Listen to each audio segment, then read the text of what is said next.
இந்த சமுதாயம் பாதிக்கப்படாதபடி மதுபான அரக்கன் கையிலிருந்து இந்த மக்களை விடுவிக்க, அந்த பாவ சிற்றின்பத்தில் என்று வாலிபர்களை விடுவிக்க முழங்காலில் நின்று ஜெபிக்கிற ஆட்களை தேவன் தேடுகிறார்.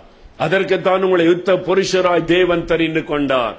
முழங்காலில் நின்று அவர்களுக்காக ஜெபிக்க, ஆத்துமாக்களுக்காக ஜெபிக்க, அடிமைப்பட்டு கிடக்கிற வாலிபர்களுக்காக ஜெபிக்க, உங்களோடு படிக்கிறவர்களுக்காக, உங்களுடைய கல்லூரியிலே உங்களுடைய வகுப்பிலே படித்துக் கொண்டிருக்கிற பிள்ளைகளுக்காக, பையன்களுக்காக ஜெபிப்பதற்காக.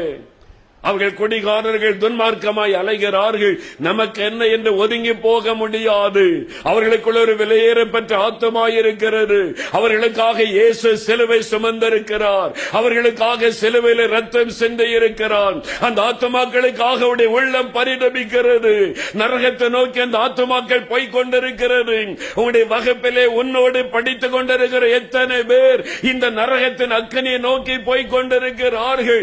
தங்களை அறியாமலேயே நரகத்தின் அக்கினி கடலை நோக்கி போய் கொண்டிருக்கிறார்கள். பாவத்திற்கு அடிமைப்பட்டவர்களாய், சிற்றின்பத்திற்கு அடிமைப்பட்டவர்களாய், பிசாசனுடைய பிடியிலே சிக்கினவர்களாய், சாத்தானாலே நரகத்திற்கு இழுக்கப்பட்டுக் கொண்டிருக்கிறார்கள். யார் அதை தடுத்து நிறுத்துவது? யார் அவர்களுக்குள்ளே விடுதலையை கொண்டு வருவது? அந்த அழிந்து கொண்டிருக்கிற ஆத்துமாக்களை யார் தடுத்து நிறுத்துவது? அதற்காகத்தான் தேவன் உங்களை நம்பி வந்திருக்கிறார். அதற்காகத்தான் ஆண்டவர் உங்களை நம்பி உங்களை தெரிந்தெடுத்து உங்களை பயன்படுத்த வேண்டும் என்று விரும்பி வந்திருக்கிறார்.